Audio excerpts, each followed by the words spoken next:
Welcome to the Chicago Sports Network. I'm Adam Amin, and this is Game On Chicago. There's something special, a little bit fun, maybe a little bit strange about being part of something new like this, but we're all going to do it together, and we have a great opportunity to bring you the teams that you forged connections with, the organizations that you cheer for, and the players that you have grown accustomed to cheering for as well. We're so pleased to get a chance to do this with you. We're all going to do this together, and there's a reason that Chicago is in the title of the network itself. It's because this is our home, this is our city, and these are the teams that we have grown to care for. We live in Chicago's neighborhoods, famously over 200 of them, 77 areas. Then you count in all the suburbs, about 80 of them, around a dozen counties. We love the Chicago food. We support Chicago businesses. I grew up slinging Chicago-style hot dogs and pizza puffs in the suburbs. And of course, you've been breathing Chicago sports for a very long time, dealing with these same emotional highs and lows as your neighbors. My dad came to the United States in late 1978, watched a few years of really bad baseball during that stretch as well. But finally, 7 years later, my three older brothers and my mom joined him in the city of Chicago, and a year later, this is where I was born too. This city matched the personality of my dad, or maybe it was the other way around. I'm not 100% sure, but either way, this is the place that grew me and grew a lot of us. It turned us into the people that we are today. This city means a lot of different things and very specific things to a lot of different people.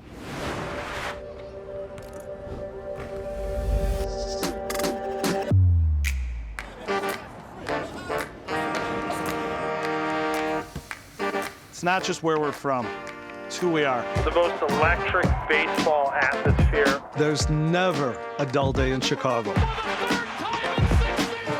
Anything could be a canvas, even the smallest parts of us. The fandom in general is just very beautiful to me. How people express themselves. Chicago definitely influences my artistry. It tells a story. It's personal. My creativity comes from Chicago. Y'all know sport is what brings us together. Chicago fans are very loyal. You're a Blackhawks fan, you're a Blackhawks fan. I'm a little bit of a pack rat, I guess you call it. Chicago is family, and family means everything to us. This is our house.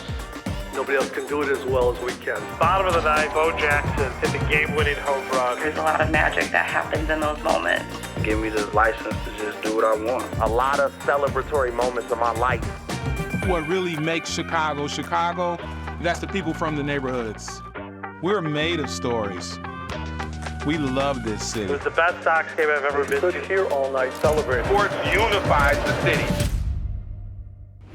With all these new beginnings comes new opportunity and a chance to reimagine some of the ways that you get to watch and experience and discuss the teams you've been talking about for so long, from what it looks like on your television to now your tablet and to your phone, and how you get to interact and engage with your teams and your fellow fans. But of course, at the core of all of this is the 300-plus live sporting events between the Blackhawks, Bulls, and White Sox that we're going to bring to you on the Chicago Sports Network. And of course, my on-air partner and off-air compadre, my friend Stacey King, the three-time NBA champion, is going to be along for the ride. We're going to get a chance to shepherd in this era of Bulls basketball together as we go into year number 5. What are you most excited about, my friend? It feels like Neil Armstrong and Buzz Aldrin. They're touching the moon for the first time. I'm really excited about it. You know, something new. I think our fan base is going to love it. This is a rabid fan base. Bulls Nation is huge, and I think this is going to be something they're going to really gravitate to, and it's going to be fun to watch. A couple of astronauts, just you and me. What are you most excited about when it comes to the team itself as they're starting to get going for training camp? Change. Yep. You know, the Bulls have gone younger.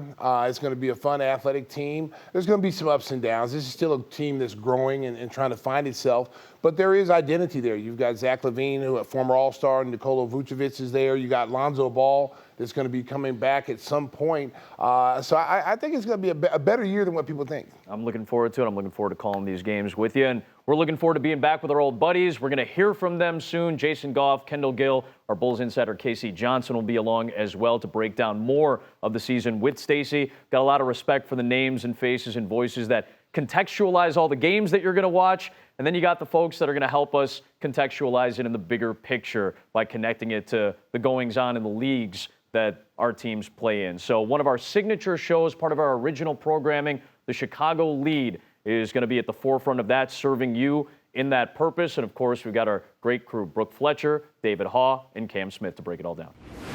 Thank you so much, Adam. It's hard to believe the day is finally here. The launch of the Chicago Sports Network. We're here in Pilsen on the corner of 18th and Carpenter. We're going to take you around the city of Chicago as the show goes on. But you guys at home can look forward to a new show on the network, and that's the Chicago Lead, where we're going to talk all things Chicago sports. And I'm here with the cast. I'm Brooke Fletcher. We got Cam Smith. He is a native here in Chicago, a hooper. He played basketball at Southern Illinois, and he's just been covering Chicago hoops his entire career. Cam. And then we also have David Haw here. He's a mainstay in Chicago sports. If you know sports here in Chicago, you know David. He started off at the Tribune, and of course you know Mully and Haw on 670 The Score. So guys, happy to be here with you. Yeah, definitely. But you were giving me and David love. We got to give you some love as well, because you lived in Chicago for 3 years. Obviously covered the Tigers and some strong family ties to the White Sox as well. Yeah. So nice, really, really sweet. Yeah, so, you know, it feels good to be back in Chicago and just to be able to share this experience with you guys. I feel like we all bring something different to the table, so it'll be fun just to have those conversations and you guys at home just to be a part of it. Have covered a lot of new seasons, new eras in Chicago sports. None quite like this one, though. Being part of this is going to be a lot of fun, and I know we're going to be undefeated. That's one thing you can't say about us. Undefeated, right? Yeah, never lost. There it is. Well, one thing about Chicago is that it's the best sports fans in the entire country here, and with it being October, it's arguably one of the best months in sports, where it's all 4 major sports are going at the same time. So it got us thinking, which are the best, or what are the best sports moments in October here in the city of Chicago? I think it's easy for me. I mean, when the White Sox won the World Series in 2005 down in Houston, I think that's one of those moments that is indelibly etched in everyone's memory. I was lucky enough to be covering that for the Tribune. But I also think that when you're having fun, you remember when the Bears were who they thought they were, if you're Dennis Green. That happened also in October in Arizona. That was a night to remember. The Bears won 24-23 without an offensive touchdown. I thought of that game a lot before at the Bears season opener when they did the same thing against the Titans. Nice. So October's a fun month. Well, speaking of October and taking that time machine, I'm going to go all the way back to the 80s with my time machine. So let's go back to October 26, 1984, and I'm rocking my OG Jordan 11 Columbias to make sure I set the scene properly, because Michael Jordan debuted in that Chicago Bulls uniform. We know how great he was when he debuted, and then also for his career and his time in that Bulls red and black. But this is one thing when you debut, because you have the expectations of the city and so many fans. 16 points, 7 assists, 4 blocks, 2 steals, and oh yeah, he did what Michael Jordan did. Win. They won against the then Washington Bullets, so that always stands out to my mind about the famous and iconic October moments in Chicago sports history. I'm going to kind of piggyback off what you said, just because one thing I love about October is October baseball. There is nothing like it. You were just touching on the White Sox in 2005, Paul Konerko in Game 2. Oh yeah, right? Like just Scotty Pods. Right, just the mainstays, some of the legends here in Chicago. Konerko, you got AJ Brzezinski. That was so cool to see. But you also got to give some love to the Cubs when they made their run. I remember being here in the city. I haven't seen anything like it. They won the pennant in October 2016. They played the first World Series game here at Wrigley Field in 2016. It doesn't seem like that long ago, and yet it was a very long time ago. The Cubs need to get back to the playoffs so we can have more October baseball. What do you remember? Because you covered that as well. What was the city like then? I remember just feeling like you were going to be part of something that was once in a lifetime experience. You walked around Wrigley Field, and it was an older crowd because it had been so long since it had happened, and some people were convinced it would never happen again. So it was one of those times you walked around, you saw a lot of people taking photos because they were keepsakes. It was that kind of game, and it was Friday, Saturday, Sunday, staggered over the weekend. One of those things you'll never forget. I just remember celebrating that moment with my grandfather, who was a lifelong Cubs fan, and understanding how special that moment was for him. So me with my family members, it was great. So it was a special time for sure. And how about the Chicago Sky? I feel like, we got to give them some love. They won a title back in 2021. Candace Parker, a huge legend here. And then there's a lot of excitement surrounding the Sky, Angel Reese, and just, maybe just potentially bringing another championship. And it was just a year ago when Connor Bedard scored his first goal for the Blackhawks. Definitely. First of many to come, because that's what's exciting about the Hawks. They're on the verge of something special, and that's just beginning too. Well, speaking of the first of many to come, you're going to have many more moments with me, Brooke, and David, Monday through Friday on CHSN for the Chicago Lead. Make sure you tap in with us. Let's throw it back to Adam in the studio. Awesome stuff right there. I bet everybody's got some kind of memory flowing through their head and their heart right now as they watch that on this historic night on the Chicago Sports Network. In just a little bit, we've got the Blackhawks' newest pairing, the excellent broadcast crew of Rick Ball and Darren Pang. They'll be on the way to give us a season preview in just a bit. But I'm really excited about the next segment. I've got my entire Chicago Sports Network Bulls broadcast crew in the house. We'll give you all the coverage of what we're going to expect in the coming weeks as the NBA season gets underway. That's all coming up next on Game On Chicago.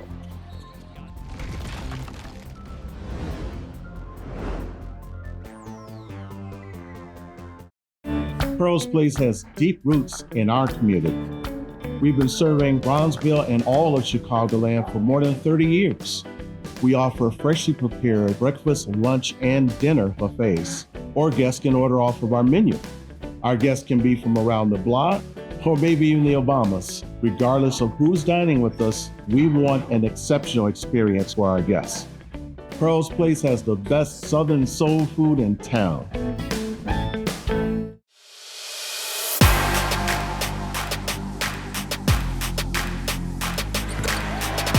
Here comes Levine. Got numbers.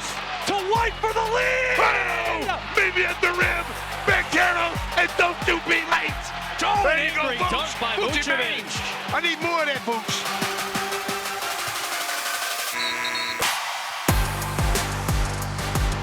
Kobe kicks. Torrey Craig's been hot. Yes! He's on fire. Torrey Craig. Oh, Kobe White, a three. Oh, bang, bang, bang. Good hustle by Io. Good pass to Dalen Terry. Oh, there you go, Terry. Back it up. Put it in reverse. Levine a three for the lead. Oh! Big time players make big time plays. Welcome back to Game On Chicago. Looking very much forward to the energy that's going to be in this building again as the Bulls get their season going. I'm joined by my teammates from the Chicago Sports Network. Of course, you know my on-air partner, Stacey King, but our excellent pre, half, and post-game crew, Jason Goff, Kendall Gill, are with us. Casey Johnson, our Bulls insider, is going to join us here in a moment from the Advocate Center as well. I want to get a sense of the season from you guys. I know we've talked a lot about breakdowns. We've talked a lot about the roster iteration, but give me just some more optimism in terms of hopes. What are you hoping to see as this season starts to get underway? I'm hoping that it's a surprising season because you got guys on this team that have a lot to prove. You got Zach LaVine, who, in my opinion, is going to come back and try to reach that all-star level. Kobe White, who I believe should have been most improved player. Josh Giddey, who averaged 16.6 points a game his first year in OKC, 6 assists, 8 rebounds. But then they told him, hey, listen, we want you to come off of the bench. And then they say, well, you know, we're not really sure whether you're that guy that we drafted. He has a lot to prove also. Vucevic as well. I think we're going to see a lot of surprises this season. Stacey, what do you think? Well, I'll tell you what, I'm excited. I mean, we have 8 or 9 guys under the age of 25. They didn't rebuild the team through the draft like people would like them to do. Arturas and Mark Everson went in and got young players off the bench who've had moderate success in this league at a young age. We got some guys, Chris Duarte, no one's really talking about. It's a second-team all-rookie team. It was a starter in this league. He's a great defensive player, great size. There's a lot of good things on this roster to be excited about. Now, the key to this is, you know, they're not rebuilding. They're kind of reloading in the youth level, but you still are trying to play for that first pick next year, you know, with that's a generational draft next year. You know, Cooper Flagg, everybody wants him. So you're kind of like, we want to win, but do we really want to win? And I just hope they're exciting to watch. They're going to have ups and downs, but they're going to be fun to watch. Give me a sense of some hopes, buddy. I'm looking forward to the competition aspect, right? Like, these guys now are young veterans that we're talking about. Patrick Williams got his money. Yeah. Kobe White has ascended these last couple of years in ways that not many people around the league thought was possible, and he took the bull by the horns, and now he's, you know, a guy that we expect to be a 20-plus per game scorer. So I don't want the young guys on this organization deferring to anybody. Like, I think leadership is up for grabs. I think shots are up for grabs, and I like that competitive atmosphere. And of course, you know, Summer League. I fell in love with Buzelis in the Summer League. Yeah. He dunks everything. Yeah, right. And this team has played close to the ground for the last few years. I want to see the up-tempo. I want to see guys being vertical and exploiting some of the holes in some of these defenses that don't have rim defenders. So I'm looking forward to an up-tempo, competitive young group because when you have a season or a couple of seasons like they had the last couple of years where maybe expectations weren't reached, nobody can tell you anything if you're a young guy on this team. You don't have to wait to eat for anybody. So I'm looking forward to Patrick Williams and Kobe White and Io and all those younger cats taking the reins. I would think competition breeds an environment that's going to lead to some more exciting atmospheric games.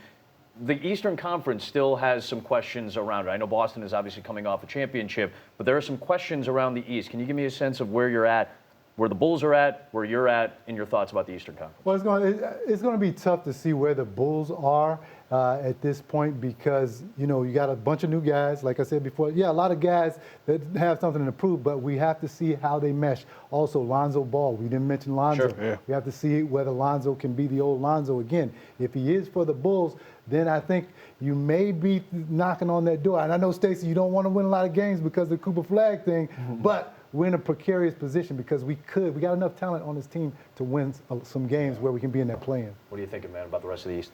I think it's top heavy. I mean, you got Boston, who's got to be the favorite. New York's made some moves about Karl Anthony Towns there. They've upgraded their roster. So you look at the top 3 or 4 teams. Philadelphia got Paul George.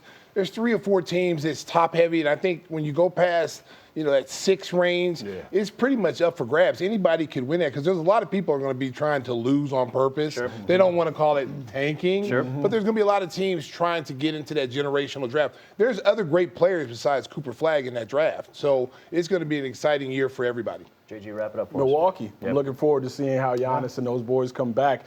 And also, if there's some issues in Milwaukee, a couple of years ago, he was talking about going somewhere else. He won a championship. So I'm looking forward to the unrest that the Eastern Conference has to offer. I really look forward to the breakdowns. We have such a good time with you guys before games, at halftime, and the post game as well. And, of course, we got some of the best information out there. Casey Johnson has covered this team for 3 decades. He is the best in the business in terms of covering this team. So over to the Advocate Center, I want to get a sense of what Casey Johnson has learned over the last couple of days.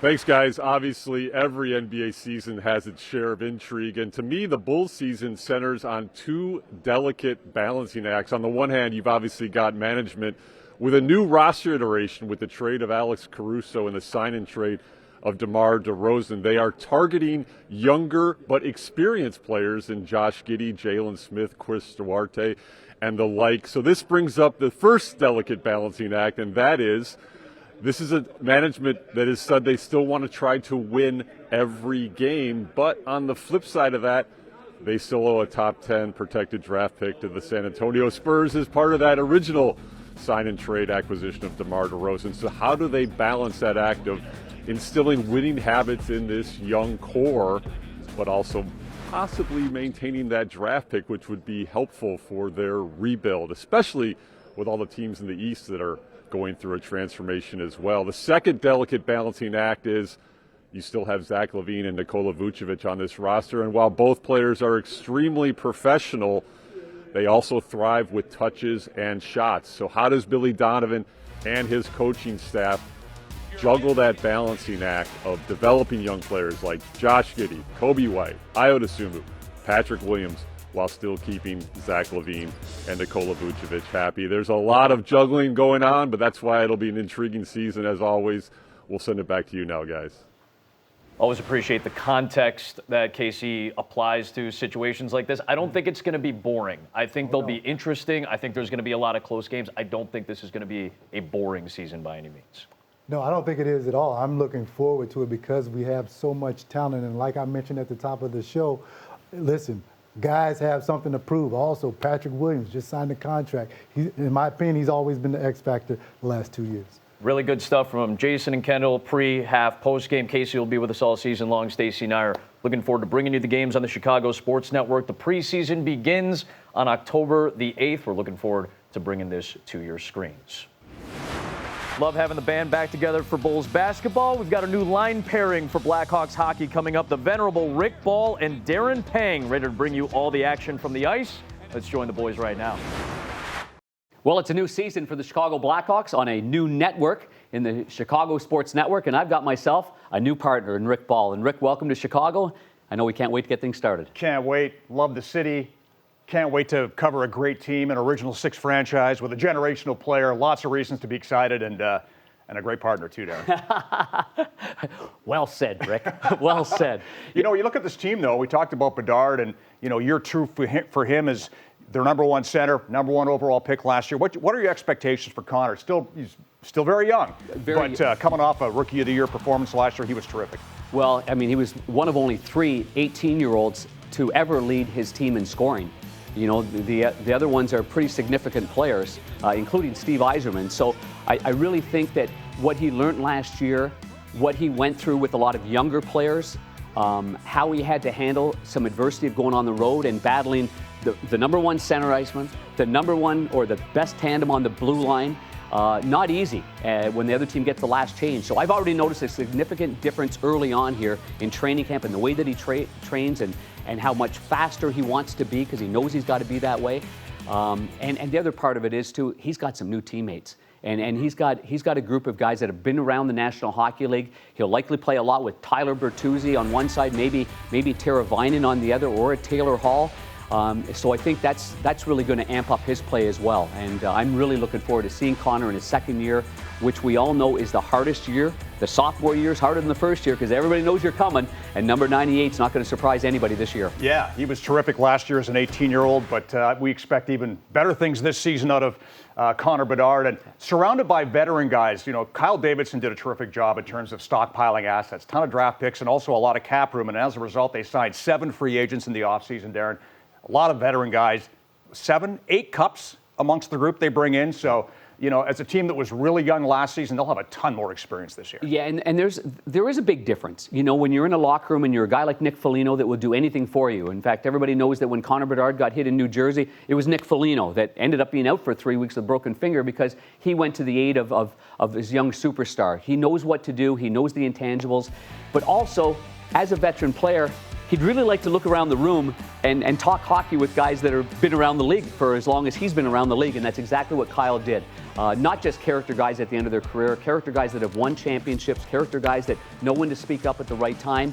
And so for Nick Foligno being the new captain of the Chicago Blackhawks, it won't just be on him. He's going to have some help. He can lean into Patrick Maroon. He's won 3 Stanley Cups. You got Martinez with 3 Stanley Cups. I mean, TJ Brody's been a significant defenseman in the National Hockey League. So, I think that's a big part of this team is the character that they had last year, even when it wasn't going well. I can tell you as a broadcaster, they prepared every game like they were in the hunt for a wild card. I was really impressed with their attitude and their professionalism, the way that they prepared. And yeah, it didn't go well on every single night.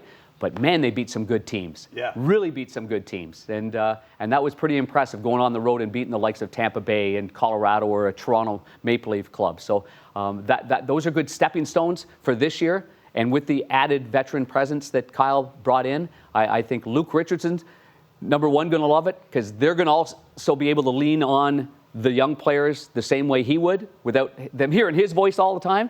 And then you've got Nick being the captain. He's the perfect choice to be the captain of the Chicago Blackhawks. Yeah, you establish that foundation of a good work ethic, and then the growth will happen exponentially after that. And as a visiting broadcaster, hey, I did Calgary games the last couple of years, and they seemed to beat Calgary every time they played. So I saw a lot of great performances out of the Chicago Blackhawks as a visiting broadcaster. You mentioned Nick Foligno, named captain heading into the season. I guess no surprise. Terrific choice, though. Yeah, I mean, I think it was not a no-brainer. There's a lot that think that, well, there were so many other young players that were similar to Connor, whether it be a Sidney Crosby or I mentioned Steve Yzerman. These players, Joe Sakic, were named captains very early in their career. And sometimes that's the right move, but sometimes it needs a little bit of time. And I think Connor goes around every single rink there's more number 98 sweaters.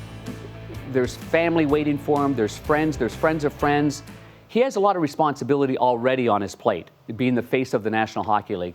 And to be a captain is different. To be a captain, Nick Foligno, he doesn't have to say much. He does it on the ice, whether it's the physicality, whether it's the representing your own teammates, whether it's banging the body of somebody else. So I couldn't have, personally, I was not surprised that he was named captain, and I was very happy for him. And for what he's done around the NHL, and I know the fans here in Chicago just love Nick Foligno. He is a Chicago Blackhawk. The way that he plays, the way that he talks, the way that he leads.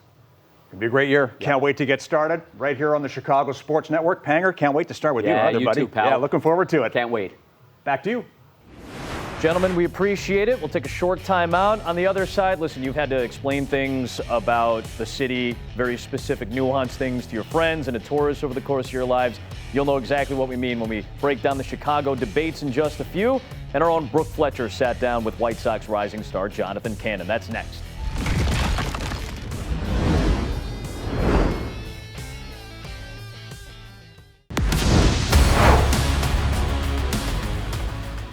We've talked about it here at the Chicago Sports Network. Our goal is to live and breathe everything about Chicago, from the sports to the culture to the food, the same way you guys do. So we'll take a step away from the sports side of things. We'll talk a little bit more of a lighthearted fare with our good friends. We bring back Brooke Fletcher and Cam Smith from our signature show, The Chicago Lead. I've got this rundown, very talk show host style, so I'm going to go a little rapid fire with my good friends here. These are some things I'm sure that if you have friends that come into the city, they're going to ask questions about these things. They have certain predispositions about these things. I want to get your thoughts about this as well. Rapid fire action. You guys ready? Okay. Is it okay to do the wave at a baseball game? I love the wave. People I know hate on it all the time. The wave is great. It really gets the crowd going. You know what? As a father of two, yes, I love the wave. I can't sit in my seat with two kids at the game and not stand up for the wave. So, yeah, I mean, just lose yourself into it. Why not? Lose yourself in the wave. That's the thing that we always say. Do you like Malort? What kind of question is that, Adam? No, I don't like Malort. Come on now. Find me the person that likes Malort, and I'll show you someone that does not truly like Malort. And hopefully we don't pull out any shots of Malort. That's what I was really worried about. This. I saw Sam, I saw Rick over there. I'm like, do you guys have some kind of tray? Please do not bring it over. This is the ultimate question that I have to hear from friends of mine when they come into town for a meal. Deep dish pizza or tavern style pizza? For me, it's an obvious answer. Don't hate me, I love tavern style. Yeah, it has. I mean, from a guy that's a Chicago native, west side of Chicago, I grew up on home run and pizza, tavern style for sure. It's so good. Deep dishes in my household is once, maybe twice a year. Sure. But, I'm not going to knock anybody that's from out of town that wants to try deep dish. That's usually the time that I eat deep dish, is when some friends of mine are in town and things of that nature. Shout out to Nardi's in Addison, my very first tavern style pizza place. Are you okay with people from the suburbs saying that they are from Chicago? I'm okay with it. That's just I knew it was going to be sensitive right for you. now, right? I mean, one, be proud of where you're from. If you're from Naperville or Homewood, anything like that, just be proud of where you're from. Say I'm from Homewood, just outside of Chicago. But for real Chicagoans like myself, from the city, they're born and raised in the city, we look at you differently when you say you're from Chicago, but we find out you're from Evanston. No knock to the people from Evanston. I got a lot of family and friends out there. Same deal. If it's people from out of town, I say Chicago. If it's people I know from are here, I'll give them the real deal. All right, I wanted to take just a few minutes to take a little breather with you guys. But Brooke's going to be around doing great feature pieces. She's going to be anchoring the show along with Cam. I wanted to get a little bit of a sense of one of the rising stars for the Chicago White Sox. Brooke Fletcher was kind enough to sit down with Jonathan Cannon of the Chicago White Sox.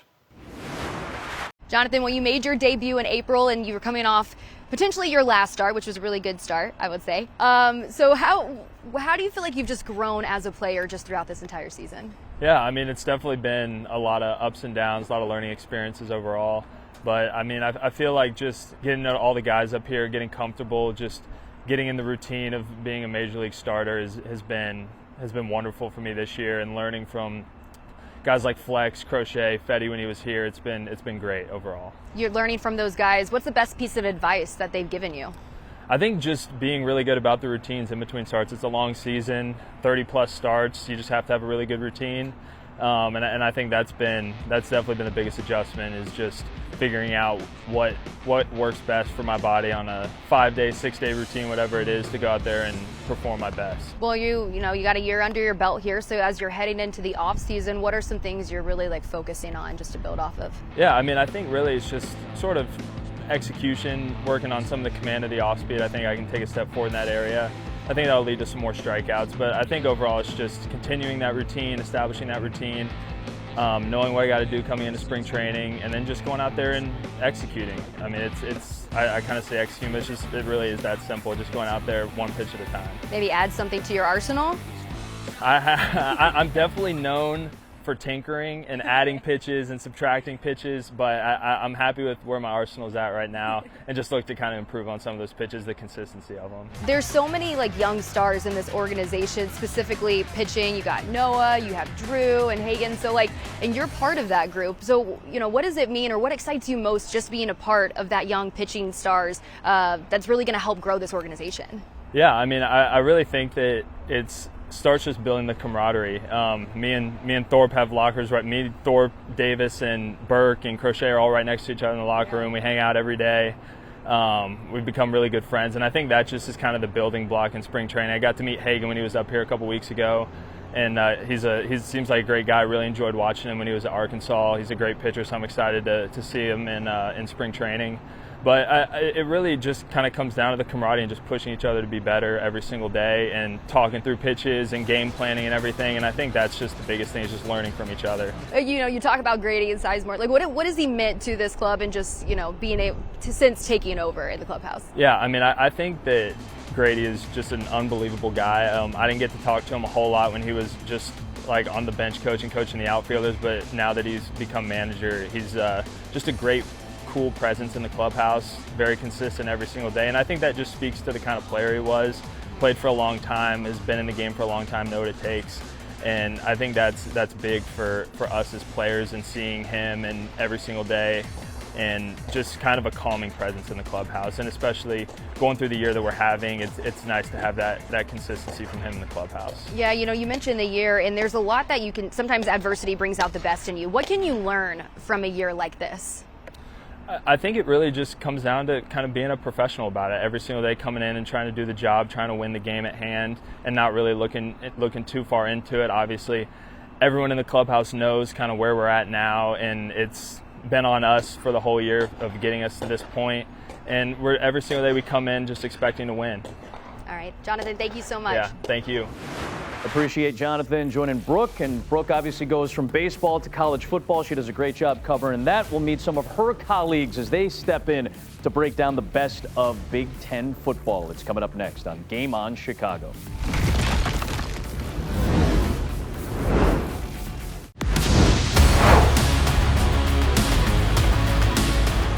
Game On Chicago rolls on. So does the college football season into the meat part of the schedule as we hit October. Really, the whole country is Big Ten country, but we're still in the middle of all of it, and so are these two guys. A couple of my buddies are going to walk you through what's going on in the college football slate. We'll join Joshua Perry and Jake Budd, the excellent hosts of the Big College Football Show.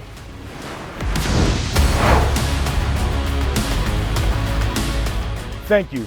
We're here in the beautiful North Center neighborhood, and if you're wondering who we are, this is Jake Butt. He's a Michigan Wolverine All-American tight end. I'm Joshua Perry, a linebacker and captain from The Ohio State University, and we are the hosts of the Big College Football Show right here on CHSN. You can catch us Monday through Thursday at 5 p.m. We're talking all of the biggest stories out of the Big Ten. And Jake, I got to tell you, this is a big year for the Big Ten. The biggest year, actually, JP. Honestly, the Big Ten kind of represents college football. Now we go all the way out to the West Coast with the addition of USC, UCLA, Washington, Oregon. Of course, we have the expansion of the 12-team playoff. Sure. So now it's not just going to be Ohio State or Michigan. Penn State's going to get involved. Oregon's going to get involved. A ton of Big Ten teams ranked already. And the best part of this is we protect those coveted rivalries. Oh, yeah. So you get the history and you get the newness. It's the best of both worlds. One of the big rivalries, the one that you and I played in. Can't wait to see how that one turns out at the end of the year. But we are here in the city of Chicago, and so it begs the question, who is Chicago's Big Ten team? We've got a few candidates. Let's start with Northwestern. Are they Chicago's Big Ten team? Look, I would like to think so. You and I both played on the road. Until they start selling out crowds, I'm sorry to the Wildcats, you can't beat Chicago's Big Ten team. But the Wildcats do have that new stadium coming. They got the cool setup by the lake. They got the cool setup by the lake right now in the interim, so I think they should be in the running there. But we got to talk about the flagship university in Illinois, the University of Illinois. Are they Chicago's Big Ten team?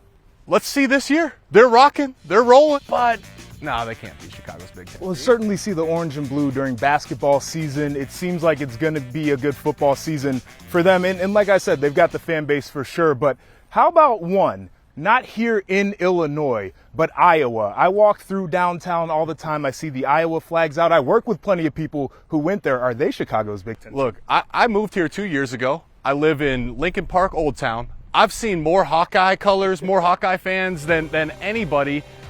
And you know what?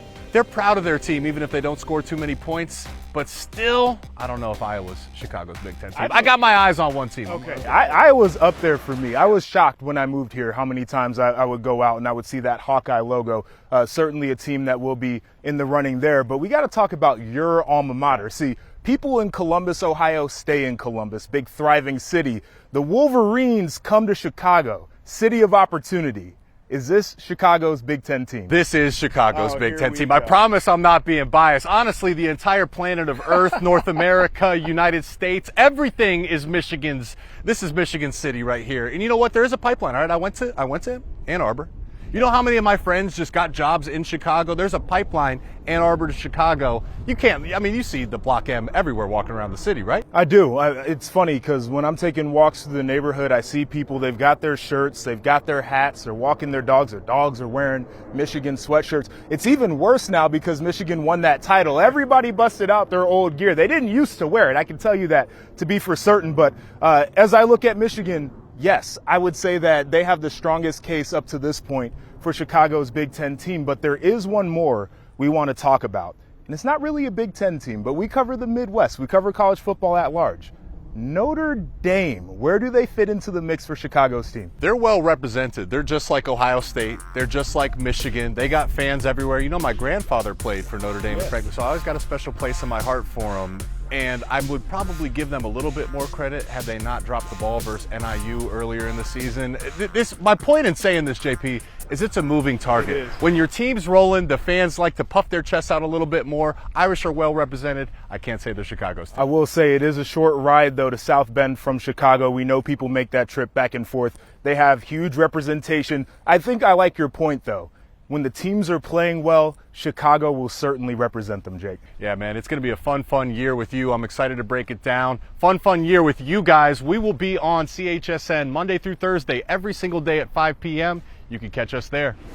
Thanks, boys. Appreciate you. We'll step aside. You can grab a treat while you're waiting in one of our great spots in Pilsen. But when we come back, we'll go one-on-one with the newest member of the Chicago Bulls. Our conversation with first-round draft pick Matas Buzelis coming up next.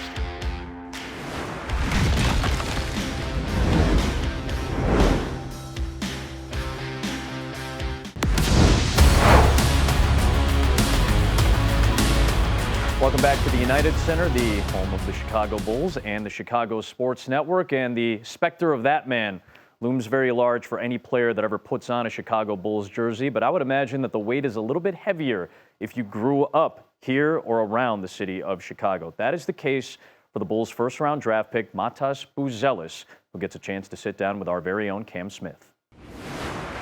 I'm sitting here with the 11th overall pick from this past NBA draft in June, Matas Buzelis, Chicago native. This is not the first time that you put on this Bulls uniform, but it is your first time putting it on for your first NBA Media Day. Yes, it is. Yeah, how you feeling? I'm feeling great. I mean, thankful to be here, of course. Yeah. Thank you to the Bulls organization for picking me. I think it's like the best decision that could have happened. I know a lot of Bulls fans have expectations for what you will be and who you'll be with this team, but what are the expectations for Matas Buzelis with his rookie season, but also for his career with the Chicago Bulls and what you can bring to this team to impact winning? I feel like I bring everything to the table, so whenever Coach Donovan tells me whatever I got to do, that's what I'm going to do. Yeah. And, it's no questions asked with that, but I think I want to win championships.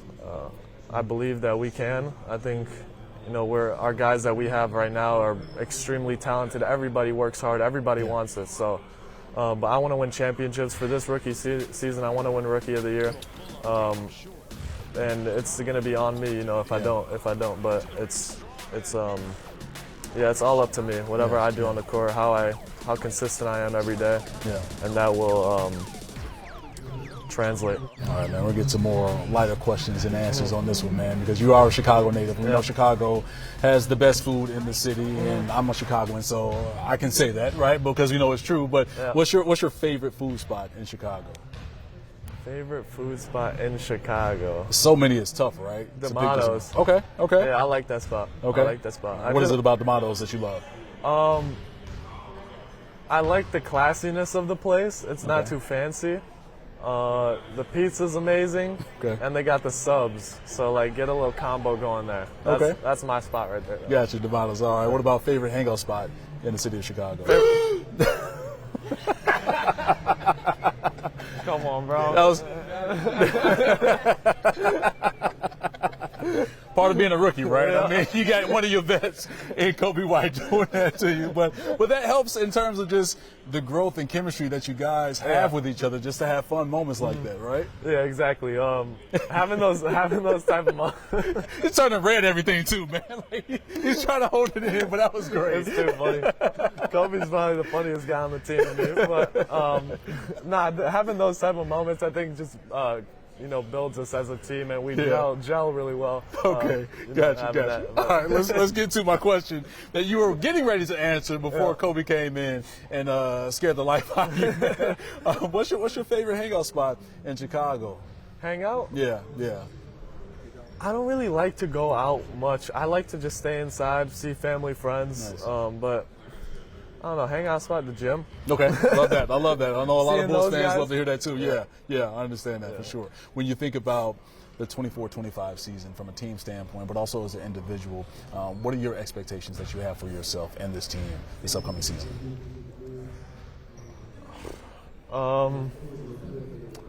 Just do the best we can. I mean, I don't know what God's gonna do and what our team's gonna do, but I'm gonna tell you, we're all in this together, and we're all on the same page.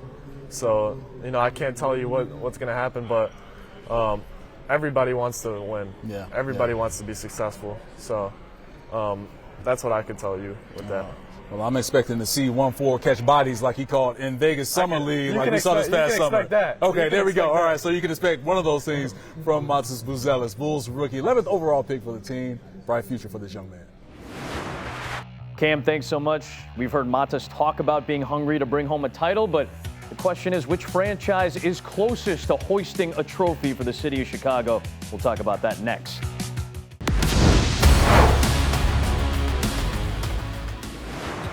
Closing out the first hour of Game On Chicago with a beautiful look at the city. And it's our first hour of the Chicago Sports Network. We'll have plenty of discussion in the next hour as well as we wrap up our first show on the inaugural night of the new network. Adam Amin, Brooke Fletcher, Cam Smith back with you to wrap up this first hour. So the Sky were the last team to win a title, last pro team to win a title out of the city of Chicago 3 years ago. It's been a while for the rest of the teams. We're going to see a lot of these teams, right? We're going to see a lot of the Blackhawks, White Sox, and the Bulls coming up on our network's coverage. So of these three teams, as we're going to get a chance to break them down, call their games, contextualize what they're made of, which of these teams do you think is closest to maybe not necessarily winning a title? I don't want to put those types of lofty expectations right out of the gate, but closest to contending, maybe making a deep playoff push. What do you think of these three? Well, let's stay in basketball. I'm going to go with the Chicago Bulls. Obviously a team through the last 4 years that have made the playoffs or play in. And when you look at the young talent that they have on this squad, you think about a young guy, the 11th overall pick in Matas Buzelis, who's really just very confident on himself, right? And you love to see that, especially when you see him play in the Summer League. Zach LaVine is a guy, for sure, is one of the better shooting guards and scorers in the NBA. But you think about the growth of Ayo Dosunmu, of course, Kobe White, who finished behind Tyrese Maxey for NBA's Most Improved. This team at the guard position has so much depth. So I think for a lot of teams that are not checking for the Bulls, they could find themselves on the losing end. This team has what they need to make a run for a contention in terms of what they can do in the Eastern Conference. Realistically, I think the Bulls, yes, they are the closest, but because I'm a positive person and I love a good underdog story, I'm going to defend the White Sox, all right? All right, I see it. Preach on. And I got the finger out, so you know I mean business. No, I got to defend the White Sox. I think if they make the right moves, I think they'll be closer than what people think. Again, a baseball fan comes in as an optimist, is always and perpetually an optimist. I appreciate Brooke and Cam breaking things down for us here, but plenty more to come. We're just finishing up the first hour, hour number 2 here on the Chicago Sports Network, and Game On Chicago is on the way. Thanks for joining us for hour number 1. Chicago is built on the grid. It connects. It's iron. It's locked. Our grid's got grit. It's got guts, intelligence, ingenuity. It'll catch you, drain you, thrill you, and feed you. That's Chicago sports. That's the Chicago Sports Network. Because Chicago is our family. We're forever connected. Because our city was scorched and then rebuilt better.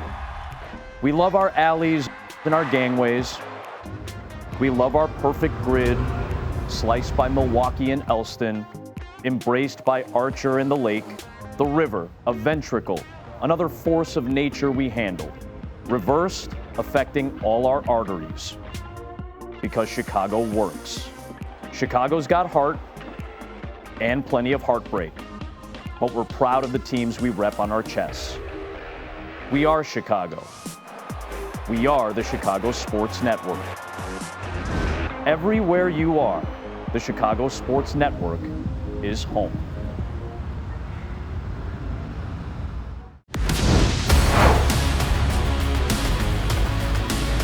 Welcome back to CHSN. Kind of like what's happening here, the familiarity of the teams that we grew up watching and rooting for with maybe a little bit of a different backdrop. Sometimes the backdrop is the same, the teams are a little bit different. I figured we could touch all of the ranges of that spectrum by having some very familiar faces with a very different backdrop. And that's what we're going to do right now, get some different perspectives. From the Chicago lead, we've got Brooke Fletcher, David Hall. We're going to be getting used to these faces and voices over the course of our time at Chicago Sports Network. From the Big College Football Show, Joshua Perry is with us as well.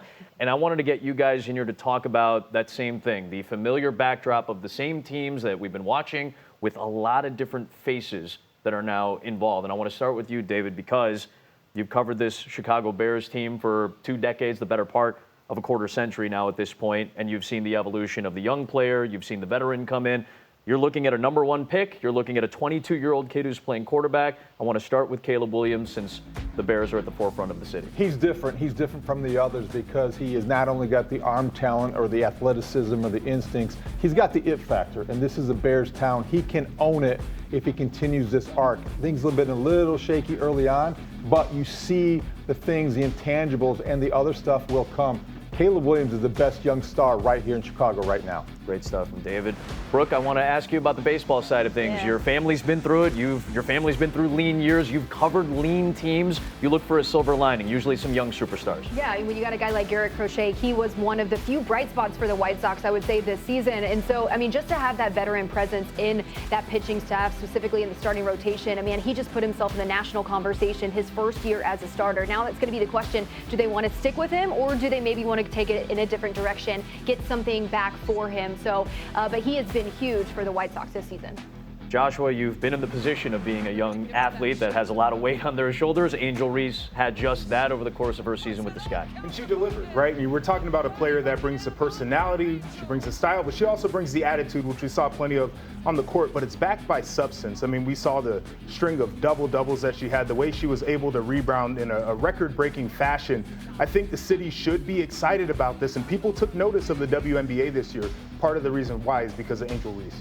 I'm getting set to go for a Chicago Bulls season. Obviously, they have a young local product from Hinsdale Central, Matas Buzelis, falls to them in the first round of the NBA draft in a kind of a lucky break sense. He impressed a lot at Summer League. He was aggressive, kind of played with this urgency and mentality that you don't typically see from players his age, a very young player that's coming in and almost has the wide-eyed presence to not care about veterans on the other side, doesn't care where he is on a basketball depth chart, but seemingly has this mentality of I'm going to come after you regardless of my age or my lack of experience.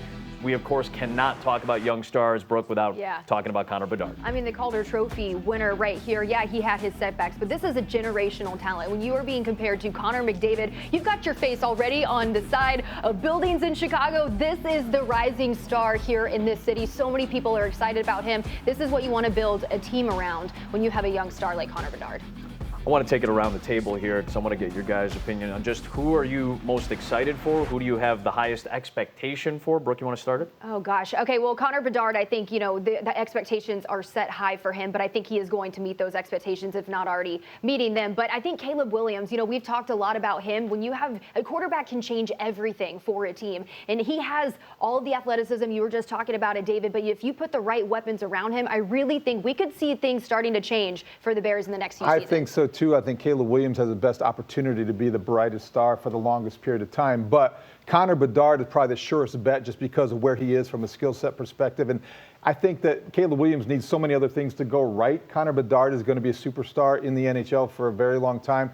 I wonder about Garrett Crochet. I think he's also got a bright future. I just hope he's still here long enough to make his mark on the South Side. You know, I feel the same way about Angel Reese in a lot of ways. You know, when you talk about the Sky as an organization trying to retain stars, I hope she stays in the city of Chicago because we would all appreciate that. I think she's got a great opportunity. I would agree with you just on the take where Connor Bedard, it seems like, is a surefire thing.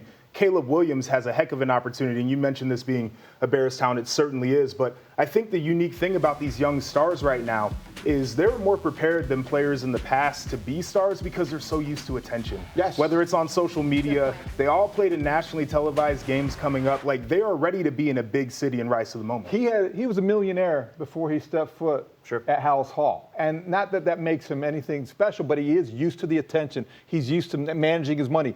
Players adjust to the NFL. What do they do when they have more time and money? I think Caleb Williams already has answered that. Well, Adam, who do you think? Man, it's hard for me, obviously in the thick of the NFL season, not to look at Caleb Williams because of what you guys talked about. This is a football city. Football seems to unite most cities in this country, especially if they have multiple sports teams.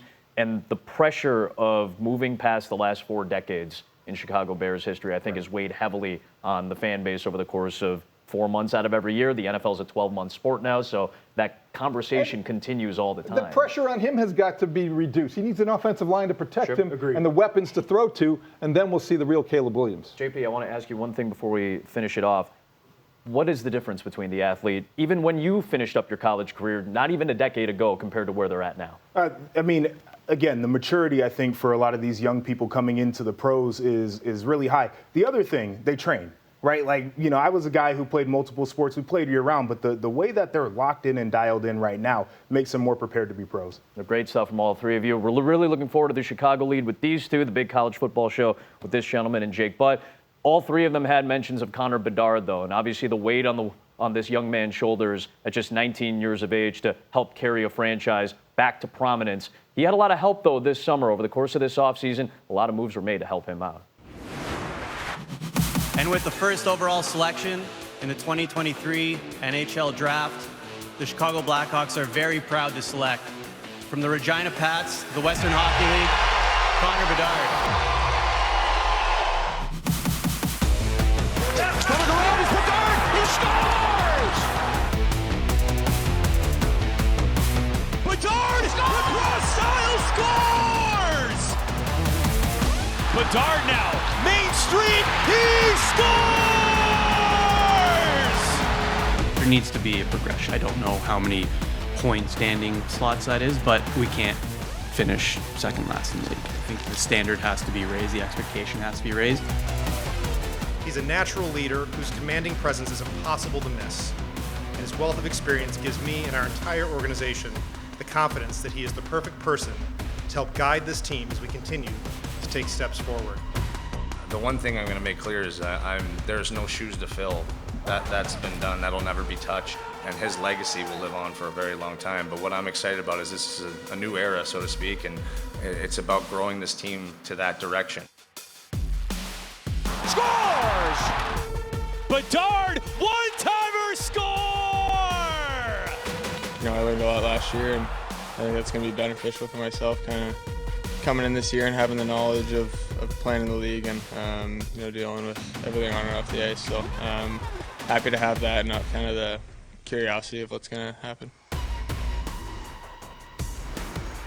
Bedard and the Blackhawks ready to take the next step, and so are we. With Kaylee Chelios, I am Pat Boyle. We are thrilled to be a part of CHSN's Blackhawks coverage, and we will have Blackhawks Countdown live before every contest. We'll have intermissions. We will have Blackhawks post-game live, and we'll do it all from our brand new studios at the Atrium at the United Center. I can't tell you how excited I am to be here at the United Center alongside Pat Boyle and some other greats on Blackhawks games. So many fun events, interactive games, shows, live concerts happening in the Atrium before every Blackhawks game. So much fun to be a part of the action, Pat. I cannot wait for the red carpet to roll out on opening night. And I know a couple of our teammates are going to enjoy the action and energy from the Atrium. How about U.S. Hockey Hall of Famer Tony Granato? He'll join us on the pre and the post-game show. 13-year NHL vet, 3-time Olympian and Meds head coach. So he'll coach us up before every game. And then we've got former Blackhawks forward and 4-time Stanley Cup champion Chris Kunitz. He'll be a part of our broadcast team as well, share his insight and analysis from his decorated career. The Blackhawks made a lot of moves in the offseason, Kyle Davidson did, adding a lot of veterans like Tyler Bertuzzi, Patty Maroon, TJ Brody, Alec Martinez, Laurent Brossoit. And, you know, it's going to help out Nick Foligno, who has done a lot of the recruiting to bring these guys in. In fact, here's what he had to do this summer to bring some of these names to Chicago. I think I'm just old and I know a lot of guys, and you know, you start to get to know who people are that, and like I talk about, their hearts, where their minds are at, their professional careers, and you want to be around those guys. And you know, I couldn't be more excited about the people that Kyle went out and got, and you know, and being able to reach out to them after we signed and saying, hey, this is what we're trying to do here, and they're excited. They're, you know, having those conversations about why they're coming, or you know, the opportunity they might have, and you know, and making them feel a part of it. That's the most important thing. If you can, like I talked about, if you can feel ownership as soon as you come to a team, you're going to feel a sense of belonging, and it kind of makes you work that much harder to want to make an impact when you get here. So that's the messaging behind it, and I'm sure I drove my wife nuts being on the phone so much this summer, but it was worth it. Kaylee, so Nick is going to have some help in the leadership role with this team this season. He is. I was really impressed with the way Nick Foligno came in and really took on that leadership role from the get-go last season. He has all the intangibles. He was born into the hockey world. And it's nice for him. He's not going to have all of the pressure on him this season. It's great. He's going to be wearing the C, but it's still going to be by committee. And now the Blackhawks have an older team, one of the oldest teams in the National Hockey League. So you bring in a player like Teuvo Teravainen. He's worn the Blackhawks sweater. He's won a Stanley Cup as a member of the Chicago Blackhawks. He knows what it takes, and he's gone through 6 consecutive seasons now with Carolina and Rod Brindamore and in that team that plays at a high compete, high energy style. So he's going to come in here and be a great player to lean on and bring that championship culture into this dressing room. Tyler Bertuzzi, he was just a part of the Detroit Red Wings rebuild. He's been through the highs and lows. Great personality. He adds that bang, that toughness. He's missing a tooth. We love to see it when he comes into training camp.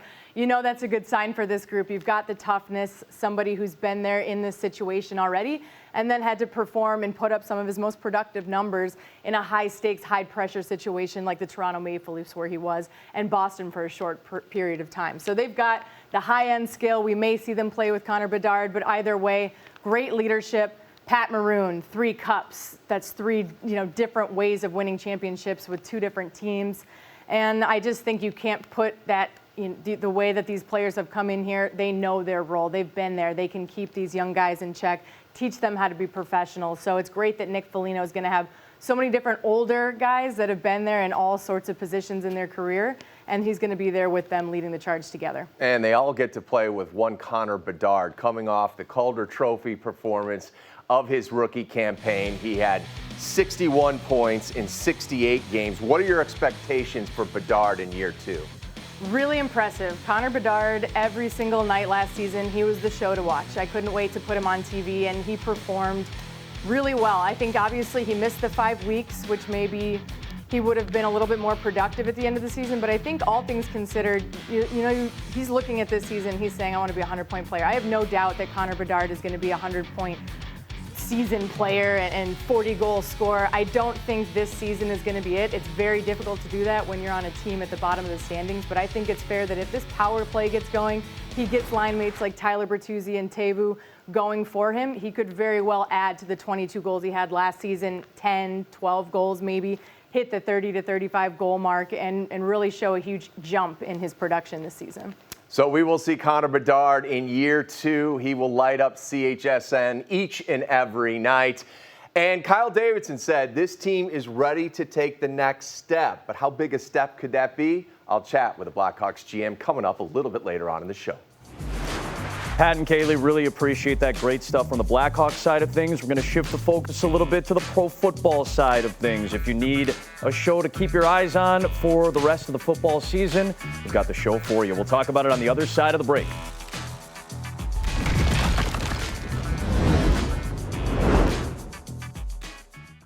We're here in Auburn Gresham on the south side of Chicago. B&B Ice Cream and Candy is more than just candy. Our story dates back to the 1980s with my great-grandparents' store, and we want to continue a legacy of making people smile. We're also providing gourmet treats and snacks. We offer everything from Italian beefs to nachos to chocolate to anything your heart could desire. B&B Ice Cream and Candy is so much more than candy. We're family.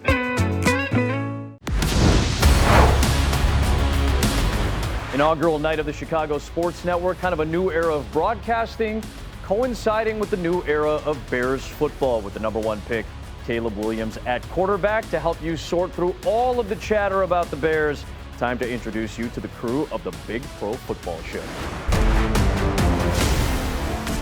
Hey, Adam, thank you so much. I'm Ruthie Polinsky alongside David Haw and Clay Harbor. We are so excited to bring you the Big Pro Football Show, brought to you by Chevy, where we are going to cover all things Chicago Bears and NFC North, and really any big storyline in the NFL will be a part of our show. Every night at 5:30, Monday through Friday, we're going to talk about the Chicago Bears. And David Haw, it is a new era in Chicago, and it all starts with Caleb Williams. Don't know if you heard, new quarterback in town, new era. Can't be more of the same from the Chicago Bears. This has got to be different, right? This is going to be different. This is a Bears town. We're going to give you Bears information, strong Bears opinions as well, because we know that everything revolves around Caleb Williams. What is Matt Eberflus going to do in his third season? It's time to win in Chicago. Can they win, Clay? I don't know. You're a former player. Do you see a playoff caliber team when you look at the Chicago Bears? I do, but it's going to take a lot. And I'll ask, what's the biggest contributor when it comes to Caleb Williams reaching his full potential?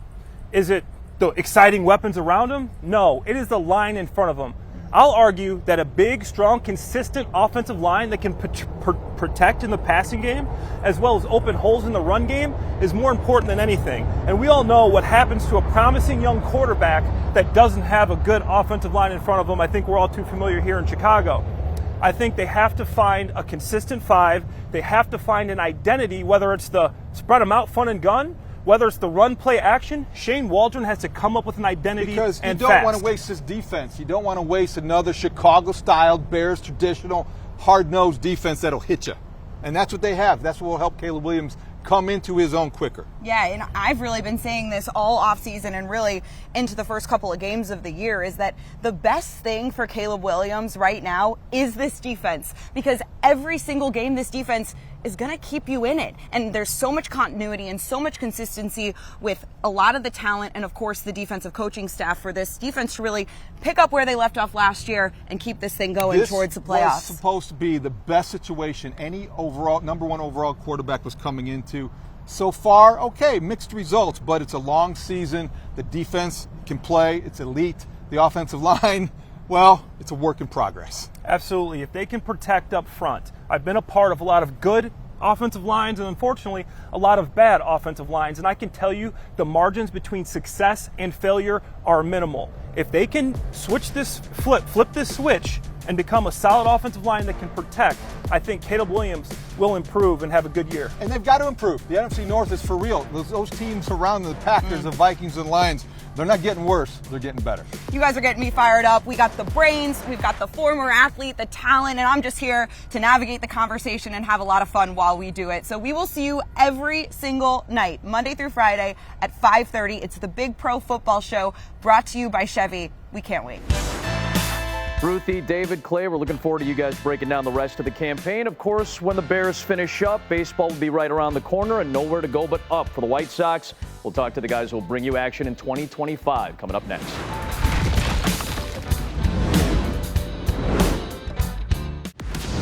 Welcome back to day one on the Chicago Sports Network. And as we start this venture, the White Sox season, the historic White Sox season, has come and gone, and through all of it, there were two voices guiding us along the way. They'll be back in the spring. Time to send you out to Guaranteed Rate Field with John Schriffen and Steve Stone. Thank you very much. Happy to be with you on the new home of White Sox baseball. All right, 2024, it was a historical season. We're ready to put that in the rearview mirror, look ahead to what is coming up. What is the biggest need heading into this offseason now for the White Sox? Well, the biggest need is addressing the pitching. And with that in mind, this is a pitching-rich organization. I mean, next year you're going to hear of Noah Schultz. You're going to hear of some of the best young pitchers we have. Thorpe is coming back. He's going to be fine. And we're going to have a starting rotation that's going to be as good as a whole lot of other people and better than most. Also, a lot of young prospects who are still waiting to come up here to the big leagues. Colson Montgomery, Edgar Caro. How do you think about their future? I like him a lot, and I also like Brian Ramos. We saw enough of him this year to realize he's got a chance to be pretty good. We also have some other guys that we traded for. We've got Vargas, and Vargas is getting a chance to play every day this year. That's going to help him next year. So there's a lot of young talent coming up, but bear in mind, this game thrives on pitching, and the White Sox are a pitching-rich organization. Let's talk about the rookies who we saw this past season. Jonathan Cannon, who was outstanding. Drew Thorpe, who got injured towards the end of the season. Two young guys who we think will factor into the starting rotation in the future. Yeah, we really don't know how this is going to play out, but we do know there's going to be many candidates for the starting rotation. And the way Jonathan Cannon pitched, you'd have to assume he's going to be right in the middle of it. As far as some of the other guys, Thorpe showed enough, but went out with arm problems, and hopefully he'll be 100%. I look to Noah Schultz, Hagen Smith, a number of other guys coming up, and I think we're going to have more candidates than we have slots in the starting rotation, and that is exciting. The other encouraging thing for the White Sox heading into 2025, the way both Andrews finished 2024, and of course we're talking about Andrew Benintendi and Andrew Vaughn, where they picked it up from at the All-Star break offensively, that's certainly encouraging. Well, there's also a couple of other guys that you have to, if not worry about, be concerned about what's going to happen to them because they're big cogs in this organization. One is Garrett Crochet, and the other is Luis Robert Jr. What's going to happen to them? Will they be traded? We don't really know. We do know that they're two guys who can really play, and we'll have to see what Chris Getz has in mind for both of them. You know, sooner than you realize, spring training will be right around the corner, and it's one of those times of year where everybody's hopeful you get to start fresh. And bear in mind something, they wipe out all the losses. You start from the beginning, and we're going to start with a lot of young players, and there's going to be a lot of excitement around the Chicago White Sox, and we're looking forward to bringing it to you. All right, that does it here from Guaranteed Rate Field. Back to you guys in the studio. John and Steve were our new booth in 2024, but it's always good to have a very familiar face. 15 seasons working White Sox baseball as the pre- and post-game host. Our good friend Chuck Garfien comes over to Chicago Sports Network to navigate us through the following White Sox season. I'm not used to being on this side. I feel like you're used to being on this side, right? I know. I'm usually the host. I'm driving it and sending it over to the other person. But then again, you're a jack of all trades, Adam. You can do anything.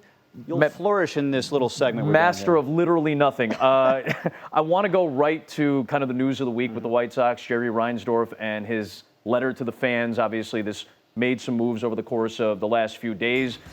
He went on to say, whether said out loud or written in a statement, words are easy. I understand we need to show our progress through action. I commit to you that everyone associated with the White Sox is focused on returning this organization to the level of success we all expect and desire.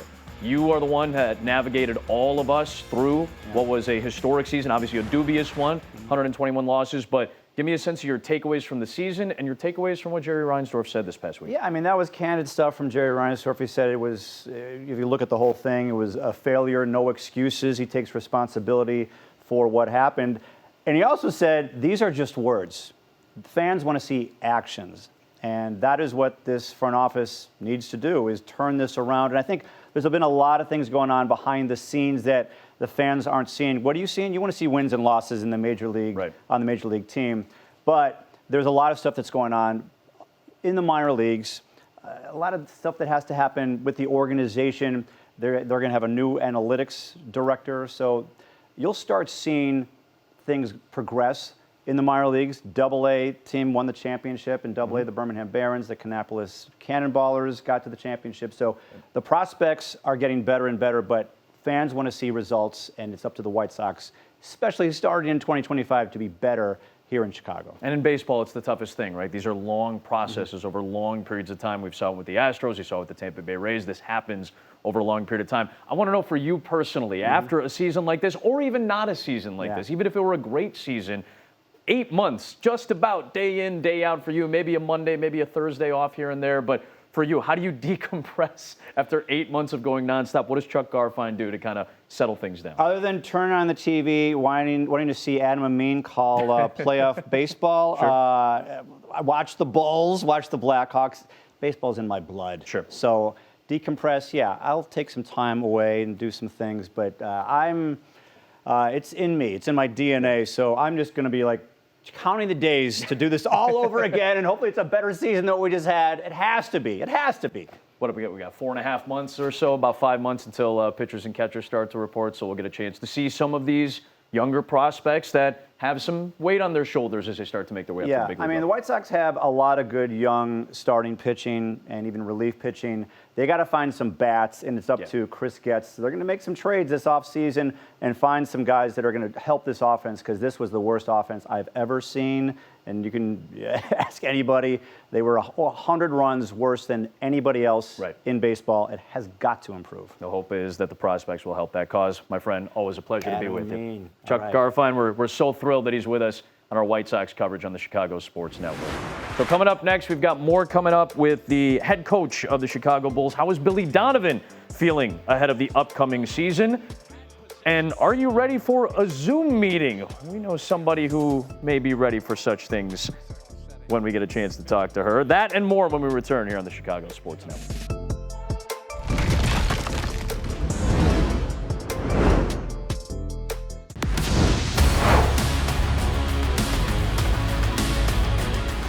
Welcome back to Game On Chicago on this inaugural night of the Chicago Sports Network. It is now year number 5 for Billy Donovan as the head coach of the Chicago Bulls, and the pressure seemingly increases year in and year out to bring a winner to the city.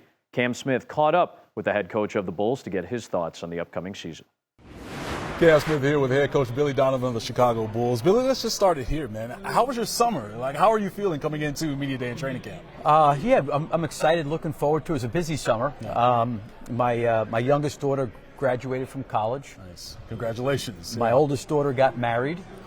And my oldest son just had their second child this summer. So it was pretty busy, but all good, all good. A lot of life happening for sure. Yep. So when you think about just this team, and you have your expectations for this group and what you can be for the 24-25 season, when you sat down just internally with yourself, but then also your coaching staff and Arturis, what was the kind of theme that you had for this team coming into the season of what we can be? Yeah, I think there's a part of like trying to blend the development piece with some younger players, but also, what are the things you have to do to win? The things that go into winning. And, I think for us, there's an integrity to competition all the time, which I respect. And, we want to go out there and be a team that, is competing not only over 82 games, but we're doing things that are going to that winning requires. Gotcha. And I think a lot of times people, think development is a guy just playing in between the lines, but the development is even between the lines. But how do they study, opposing teams? How do they go through personnel and scouting reports? How do they eat? How do they sleep? How do they take care of themselves? How do they, come in and do rehab and lift and stay on things and develop a routine? Like some of our players, we've got to help them with those things besides what they do between the lines. Right. So I think the totality of doing the things that you need to do as a player to be individually successful, but also to impact the group and impact winning. Yeah, speaking of impacting winning, the depth of the team is something that can be very special from a guard and also forward standpoint. This is something obviously that how are you planning to try and utilize that depth to impact winning? Well, I think our depth is really in the backcourt. We've got a lot of backcourt players, and I think it can be a unique situation for us, but it's going to require a lot of sacrifice because most backcourt players are most effective when the ball's in their hands, and you can't have the ball just in one player's hands all the time. We're going to have to play in a way where we're trying to utilize and take advantage of each other's skill sets. So, you look at a guy like Josh Giddey coming in here and what Kobe did last year and Zach being back.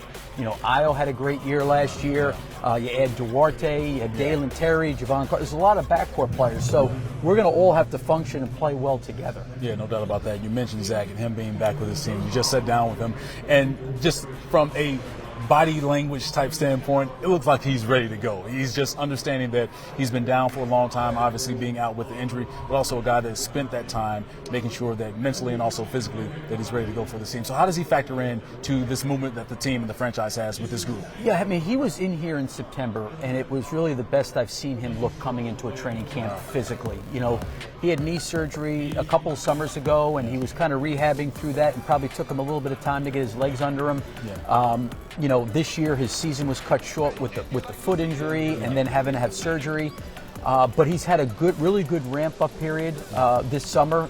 He's got himself in very, very good shape. And, I think this will be at least a season and probably a little bit for him that he's actually starting healthy, which is good. Yeah, we've seen a lot with Lonzo in terms of his growth, in terms of just the rehab that he's undergone, obviously the 3 surgeries on that knee. And him being able to be at this point, when you talked to Kobe, he said that it's a blessing in a sense to just being able to see his perseverance with that. So how do you envision Lonzo with this upcoming season and the impact that he can have with this team? I'm happy that he's going to get a chance to play it, but I also look at Lonzo from the perspective is how does he create a role for himself. Clearly he's not in a position to play or absorb the amount of minutes he did early in his career, but he can still be a very productive and effective player. The things that we don't know because he's been out for so long and he's just getting back to playing is what does the management of him look like? He plays a game. What's the next day look like? What are the things you do?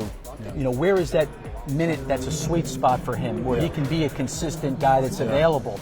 And then how do you help him get into a situation that not only this season but beyond this season he can continue to play? Yeah, talking about Lonzo and Zach and individually, and then kind of touched on things as a team. For yourself, what do you think is the greatest area of improvement for this team moving into 2024 to 25?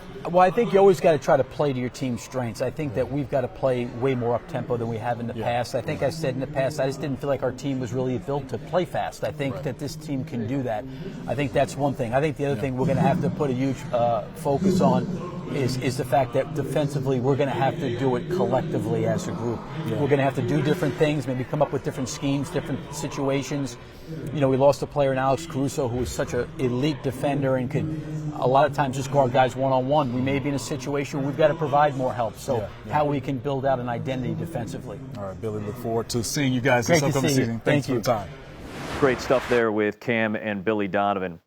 Listen, we're not reinventing the wheel here at the Chicago Sports Network, but we're kind of reimagining certain things, especially how you engage and interact and watch your team. So that's where our world-class social media squad will bring you closer to the network. We're going to take a step out of the studio, and as many of us do like to do, time to go to the bar. Thanks, Adam, and welcome into the Barn Hockey Bar. I'm here with Annie Agar, and we have so much to talk about as it pertains to the Chicago Sports Network. Listen, I'm the director of digital content over here and social media extraordinaire, Annie Agar. I don't know about that. You're talking me up already. Definitely extraordinaire. We're so pumped to bring you guys the best social media content, digital content that we can in the city, including a lot of cool stuff that Annie's got going on. Tell them a little bit about that. We're going to try to have a beat on social media for you guys to kind of condense what we're seeing and give it back to you. I do these weekly NFL videos that we're going to showcase, I think, on the show as well. And I also do the college football show every week. Every week we're going to have some betting content on there. We're going to talk Big Ten. We're going to talk a lot of college football. I'll probably have a roaster too, because that's just what I have to do it. That's just who you are. And we're going to give out some locks, and too. We're going to win some money. For it, I appreciate that. We're going to give out some winners. We're going to win some money together. And we're going to be embedded at these bars in the neighborhoods. If you are there, we are going to be there. We're going to be bringing you pregame, postgame, watch parties. You might even get to hang out with Annie. Oh, yeah. And it's going to be Drinks a blast. Will be consumed. Drinks will be consumed. We will have fun just like the rest of the city will. And we are super pumped. And honestly, we cannot get through this segment unless we talk about the elephant in the room. The Chicago Sports Network gladly employs one of the biggest Packer fans on the planet. I'm actually shocked that they actually gave me an offer. I kind of am too, but that's okay. It's very ironic that I work for the Chicago Sports Network. I'm not going to let you out of here unless you tell me how you actually feel about this year's Packers. I was a little worried after Jordan Love went down. That was a big concern. But, man, to produce Malik Willis, and I got to say, I mean, we have produced a better quarterback in 3 months than you guys have in, I don't know, how many, a century maybe? Unbelievable. Pretty hey, impressive. We couldn't even get through a 3-minute segment. It hurts that I'm in a Chicago sports bar right now. Let me just say this. I'm impressed I didn't go up in flames walking in. But that's all right. But I do feel, let's talk about the Bears for a second. I do feel better about the Bears than I thought I would. I'm not going to roast Caleb. He had a 300-yard passing game the other day. That's great. That's rare. It only took him 50-plus passes, but he got there. That's what's important. I mean, we haven't seen that in a while, so I am excited. It is going to be a long season, I think. But guy's learning, man. He's a rookie. He is. He's got the tools. If we get the offensive line right, we'll be all right. Yeah, but we'll be patient with him if you guys are patient with us. Be patient with us. Be patient with her. If you see her, feel free. Give her a little nudge. You can do that. Don't throw a drink in my face. But, don't throw a drink. Just a little nudge will work. But we're super pumped to bring you all the best social media content, digital content, whatever you guys are tapped into, whatever's trending, we're going to be on top of it. By Chicago, for Chicago, here at Chicago Sports Network. Really pumped. Let's have a fun year. Let's have a fun year. I'm so excited. It's going to be great. Football season. Let's go. Coming up, Blackhawks general manager Kyle Davidson will stop by the studio on opening night to have a conversation with our very own Pat Boyle here on the Chicago Sports Network.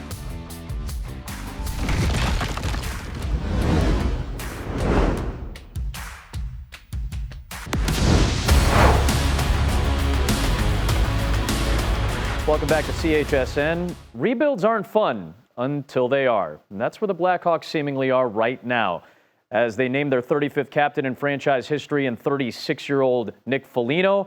They have a kid about half his age who's getting set for the second season of his NHL career as Connor Bedard, a potential generational talent, gets set to take center stage. Pat Boyle, our wonderful Blackhawks Countdown Live host, sits down with Blackhawks general manager Kyle Davidson to discuss the upcoming season. Adam, thank you very much. With Kyle Davidson, you know, you entered the offseason saying you'd like to see this franchise take the next step. What does that look like to you?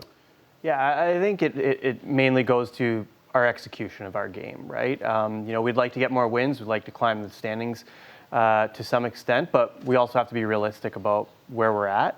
But you know, I think we have the opportunity to impose ourselves on games more and execute at a higher level, certainly more than we did last year. And we think we've got the personnel to do that. You had a lot of injuries last year, asked a lot of young guys to kind of step up and probably play a line or two above maybe where they would normally be slotted. So you went out in the offseason, you added a slew of veterans. And what was the thought process behind that?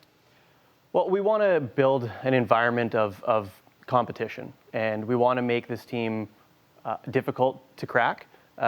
We feel we've done that, but also when a player does step into the lineup, a young player does step into that room, that there's a standard and there's a level of execution that they need to meet, as well as it also allows us to put players in the best situation to succeed. Whether it's a player that you want in your bottom six, they can stay in the bottom six because we've got bodies to fill top six roles. So, you know, there's multiple reasons why we went down the road we did, but you know, overall, it's just to build a better team and better depth in our organization. Connor Bedard goes out and wins the Calder in a season that threw a lot of curveballs at him, injury being one of them.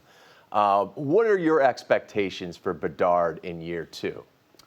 Yeah, well, Connor now knows what the NHL grind is like. You know, we saw a lot of special moments from him last year, but we're looking for him to take the next step and take charge on both sides of the puck. I know he wants to be an impactful player on the defensive end too, as well as the offensive end. Expect to see some really exciting offensive moments, but I think for the most part, we're looking for him to drive the offense again this year, but again, provide some of that impact on the defensive side of things as well. We might also see Bedard a little bit more on social media. Yes, we're used to seeing his highlights on social media, but he's been taking part in Instagram Live and things, and it spurned a competition between you and him regarding NFL picks this year. Explain that to everybody. Yeah, I know. I've heard. I didn't really watch, but I heard about his NFL Live or NFL talk on Instagram that he did, or on social media. And so I just, you know, I challenged it. You know, let's make some picks and have some fun here and have a little competition, so who can pick the most winners throughout the year, and just something fun. Keep things lively and fun around the locker room. So I challenged him with his newfound football expertise. Well, he loves the game of football, and so much so last year it would interrupt your NFL Sundays. Traditionally, an off day for the team. Right. We had an off day on Sunday. Can I guess that Bedard was probably at Fifth Third Arena practicing? Yeah, no, I heard he was in there on the off day, but nothing new there. He's always working on his game and always looking to get that extra edge, and I'm sure he got in a couple shots in the shooting room before NFL started. Let's stay with the football theme. The feel-good story of Blackhawks training camp has been A.J. Spellacy, your third-round pick from last year, just 18 years of age.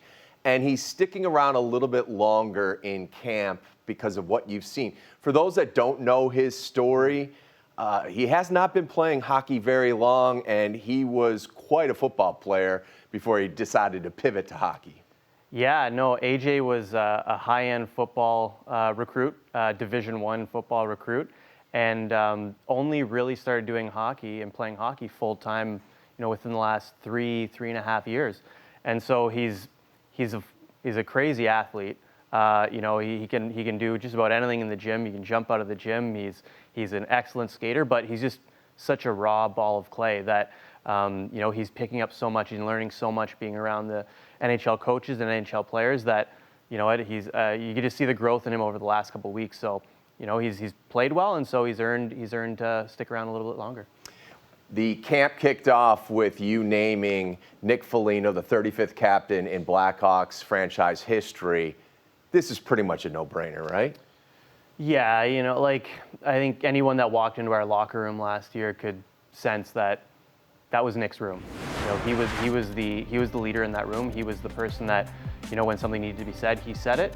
Now we do have some other great leaders in our organization and in that locker room, but he certainly stepped up in a way that made it undeniable to everyone that he was the right choice to be the next captain of the Blackhawks. What do you think of our new CHSN studios? It's beautiful. Pretty Beautiful, nice, huh? Yeah. Gonna be able to talk to the fans as they make their way in. Atrium's right there. There you go. So, and doors always open for you. Anytime you want to join us, pregame show, intermissions, during the broadcast with Rick and Panger, it's always an open opportunity for you. I'm around. I'm only about 3 floors up, so I don't have much excuse to avoid you guys, right? No, that's true. That's true. Kyle, thank you very much. Thanks, Pat. Adam, back to you. Coming up, it is the conclusion on this first ever broadcast for the Chicago Sports Network. We'll break out the crystal ball, see what the future has in store for us. We'll see you on the other side of the break.